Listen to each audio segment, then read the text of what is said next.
Sekarang kita lanjutkan ayat 102. Wa akharuna i'tarafu bidunubihim khalatu amalan salihan wa akhara sayyi'an asallahu an yatuba alaihim innallaha ghafurur rahim.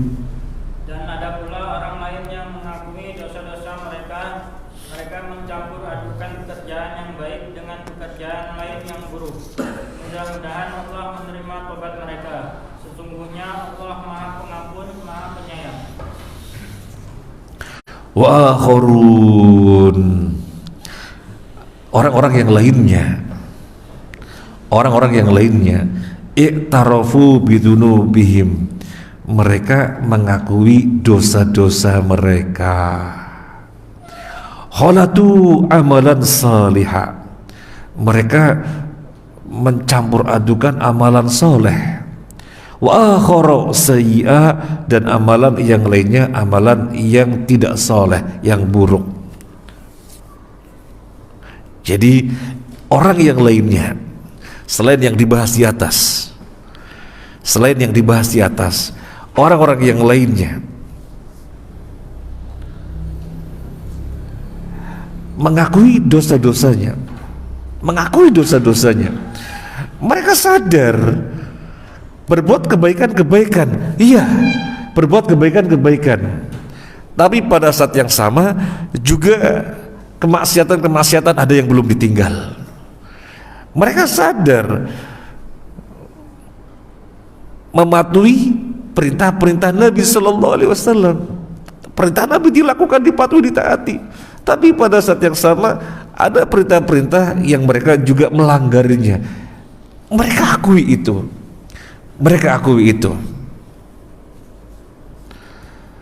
Asallahu ayyatuba alaihim, semoga Allah menerima taubat mereka. Nah, kenapa disebutkan semoga Allah menerima taubat mereka? Padahal mereka orang yang berbuat kebaikan, juga berbuat kesalahan-kesalahan. Kenapa disebutkan semoga Allah menerima taubat mereka? Di sini ada poin yang sangat penting, yaitu adanya pengakuan.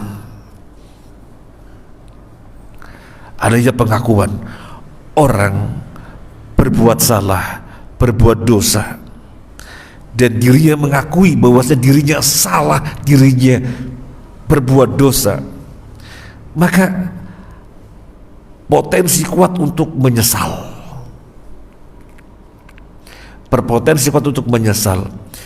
Tapi kalau orang tidak mengaku salah, tidak mengakui berbuat suatu kesalahan, dosa, ia tidak menghantarkan kepada penyesalan. Orang tidak mengakui kok. Tidak mau menyadari dirinya keliru, enggak akan terhantarkan kepada penyesalan yang kemudian dia mentaubati.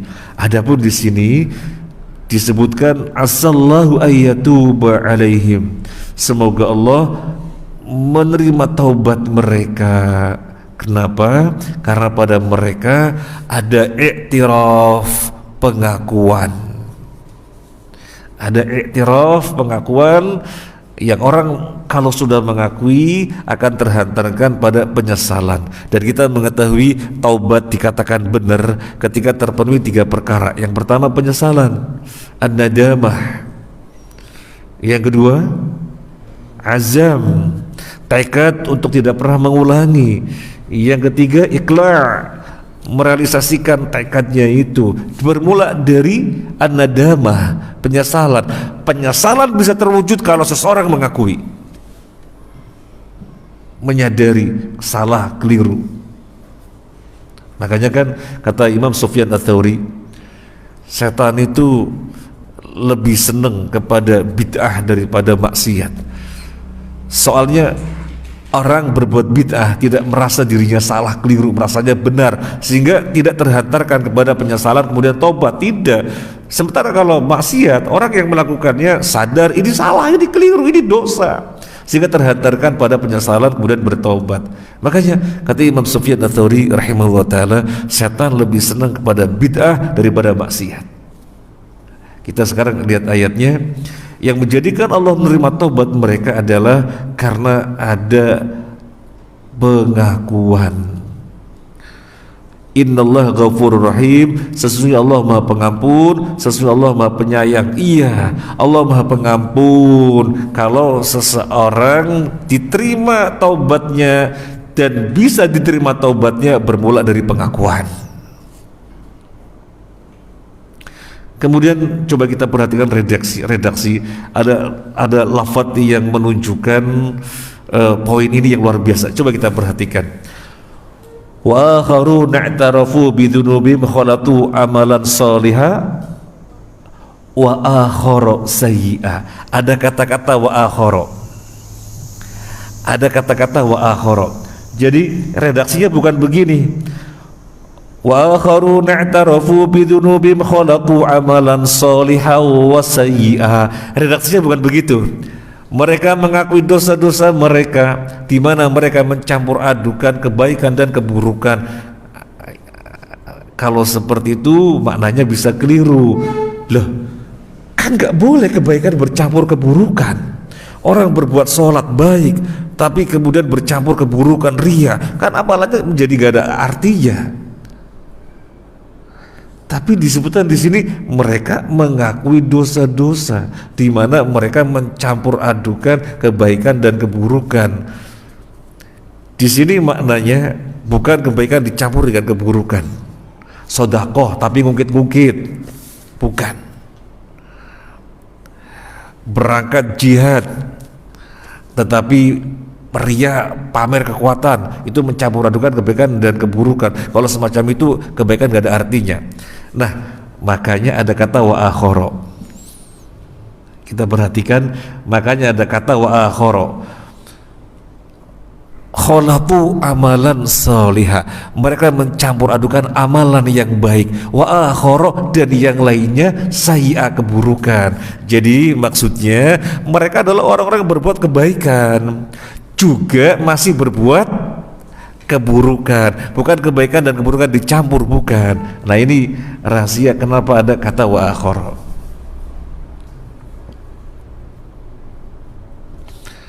Tidak mungkin amalan kebaikan bercampur dengan keburukan Allah terima, tidak mungkin. Nabi sallallahu alaihi wasallam bersabda, innallaha thayyibun la yaqbalu illa thayyiba. Sesungguhnya Allah thayyib, dan dia tidak pernah menerima kecuali yang thayyib. Allah itu thayyib, bagus, indah, dan dia tidak pernah menerima kecuali yang bagus, yang indah. Sedekah, amalan, Allah terima apa enggak? Kalau tidak ada yang menciderainya, Allah terima. Salat, kebaikan, Allah terima apa enggak? Kalau tidak ada sesuatu yang menciderainya, Allah terima. Ngaji nih, ngaji bermajelis ilmu, fadilahnya luar biasa. Kita dinaungi oleh para malaikat dengan sayap-sayapnya, dan mereka senantiasa mendoakan kita. Kemudian hadir di majelis ilmu berarti berusaha untuk dimudahkan jalannya ke surga. Nah, ini kan kebaikan. Allah terima apa enggak kebaikan kita lakukan? Allah terima. Kalau apa? Kalau thayyib, tidak bercampur dengan yang membatalkan pahala tersebut. Innallaha thayyibun la yaqbalu illa thayyiba. Dan bahkan ketika Allah menerima suatu sedekah yang kecil, sedekah kecil, korma, Allah terima dengan tangan kanannya. Allah terima dengan tangan kanannya, dan Allah rawat sehingga besar sebesar gunung. Padahal yang disedekahkan hanya apa? Sebutir korma, tetapi Allah terima dengan tangan kanannya, kemudian Allah rawat sehingga besar menjadi sebesar gunung. Kata Nabi SAW, sebagaimana seseorang di antara kalian merawat anak kuda, dirawat, tambah gede, tambah bagus, tambah perkasa. Demikian juga sedekah yang Allah terima, karena sedekah tersebut bagus, maka Allah terima dengan tangan kanannya dan Allah rawat. Wa akhara, dan yang lainnya. Apa rahasia ada kata akhara di sini? Biar tidak salah paham. Kalau disebutkan kholatu amalan solihan wa sayyi'a, mereka mencampur adukan amalan yang soleh dan yang baik, ya gak mungkin Allah terima yang soleh dan yang buruk. Mereka mencampur adukan amalan yang soleh dan yang buruk, ya tidak mungkin Allah terima, karena Allah thayyib, Dia hanya menerima yang baik-baik saja. Maka ada kata akhara, mereka mengakui berbuat amalan-amalan kebaikan, tapi pada saat yang sama mereka juga berbuat keburukan-keburukan. Ini yang dimaksud. Rahasia ada kata akhara. Nah, sekarang kita lanjutkan ayat 103. Khudh min amwalihim shadaqatan tutahhiruhum wa tuzakkihim biha wa shalli alaihim inna salataka sakanun lahum wallahu sami'un alim. Ambillah zakat dari harta mereka guna membersihkan dan menyucikan mereka, dan berdoalah untuk mereka, sesungguhnya doamu itu menumbuhkan ketentraman jiwa bagi mereka. Allah Maha mendengar, Maha mengetahui. Ayat 103. Allah berfirman, ambil dari harta mereka sedekah. Ambil dari harta siapa? Ambil dari harta siapa? Dari harta siapa? Dari orang-orang yang mengakui tadi. Dari orang-orang yang mengakui tadi, mereka berbuat kebaikan-kebaikan, pada saat yang sama mereka masih berbuat kesalahan-kesalahan, dosa-dosa, keburukan-keburukan. Dari mereka ambil sedekah, tutahhiruhum, yang akan mensucikan mereka dari dosa, wa tuzakkihim, tutahhiruhum, yang akan membersihkan mereka dari dosa, wa tuzakkihim, dan akan mensucikan mereka sehingga derajatnya naik. Ini menunjukkan apa? Ini menunjukkan apa?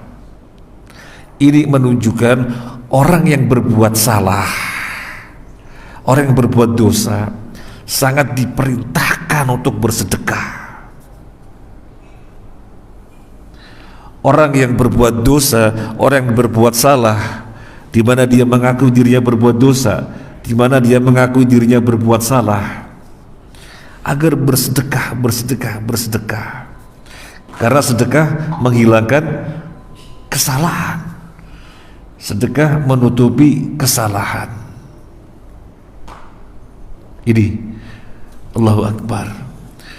Wah, saya hari ini kok banyak keliru, saya ini hari ini banyak salah. Sedekah. Kita lihat ayatnya, khudh min amwalihim, ambil dari mereka. Dari mereka siapa? Dari mereka yang mengakui bersama kebaikan yang dikerjakan, ada keburukan yang dikerjakan, di mana itu berpotensi diterima taubatnya, maka bersedekahlah.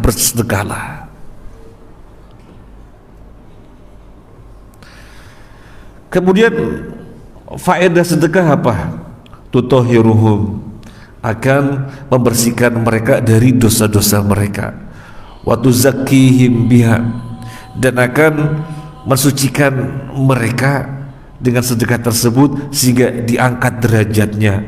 Washolli alaihim, dan doakanlah mereka. Jadi Nabi SAW diperintahkan kepada orang yang bersedekah, doakanlah mereka. Sholli artinya bisa sholat, bisa doakan, bisa sholat lah, bisa doakanlah. Tapi di sini konteksnya yang dimaksud adalah doakanlah. Makanya Nabi SAW ketika ada orang yang datang bersedekah, Nabi doakan. Ketika ada orang yang datang berzakat, Nabi doakan. Karena Nabi diperintahkan secara khusus dalam Al-Quran, washolli alaihim, doakan mereka. Dan pada ayat yang sebelumnya sudah kita bahas, orang-orang Badui yang beriman, mereka senang bersedekah. Kenapa? Karena itu adalah kurbat, bentuk-bentuk takarub mereka kepada Allah, dan wassalawatir rasul, mengharapkan doa dari Nabi sallallahu alaihi wasallam. Kemudian kelanjutan ayat ini, inna sholataka sakadul lahum, sesungguhnya doamu, maksudnya doanya Nabi sallallahu alaihi wasallam, sesungguhnya doamu itu ketenangan bagi mereka. Sesungguhnya doamu itu ketenangan dari mereka. Jadi jangan sampai ada orang bersedekah, ada orang berzakat, diam-diam saja tidak didoakan. Tetapi doakanlah dan sampaikan dengan kata-kata yang memotivasi. Alhamdulillah, jazakumullah khairan, barakallahu fikum, Allah yuzakkikum fi amwalikum wa yutahhirukum fi amwalikum. Didoakan semacam ini, menenangkan, ini diperintahkan. Maka keliru kalau ada orang memiliki pemahaman begini, ada orang bersedekah, kok ente diam saja sih, ucapin terima kasih enggak, mendoakan enggak? Lah ini kan antara dia dengan Allah, memang dia butuh tahu pujian dari saya. Oh, keliru. Kadang-kadang orang memahami demikian, ucapin terima kasih enggak, mendoakan enggak. Ketika ditanya, kok kayak ente diam aja, ucapin terima kasih enggak? Apa dia bilang, loh dia berbuat kebaikan butuh terima kasih toh. Oh, kenapa dia tidak doakan? Loh ini kan antara dia dengan Allah, rahasia, sudah ikhlas apa enggak, urusan dia dengan Allah, ada apa saya? Keliru. Nabi diperintahkan wasalli alaihim, doakanlah mereka, inna sholataka sakanul lahum, sesungguhnya doamu itu ketenangan bagi mereka. Jadi kita doakan dan kita sampaikan ucapan-ucapan yang memotivasi. Semoga hartanya Allah lipat gandakan dan diberkahi dan seterusnya. Wallahu sami'un alim, Allah maha mendengar dan Allah maha mengetahui. Allah maha mendengar apa yang mereka ucapkan dan Allah maha mengetahui apa yang sesungguhnya pada mereka. Alam ya'lamu anna Allah huwa yaqbalu at-taubata 'an 'ibadihi wa ya'khudhu as-sadaqat wa anna Allah huwa at-tawwabur rahim. Tidakkah mereka mengetahui bahwa Allah menerima taubat hamba-hambanya dan menerima zakatnya, dan bahwa Allah Maha Penerima Taubat, Maha Penyayang? Tidakkah mereka mengetahui bahwasanya Allah menerima taubatnya dari hambanya dan mengambil sedekahnya? Allah At-Tawwab, Maha penerima taubat, Ar-Rahim, Zat yang Maha rahmat. Allah mengatakan, Allah berfirman, tidakkah mereka mengetahui Allah menerima taubatnya? Tidakkah mereka mengetahui Allah mengambil sedekahnya? Disebutkan setelah apa? Disebutkan setelah apa?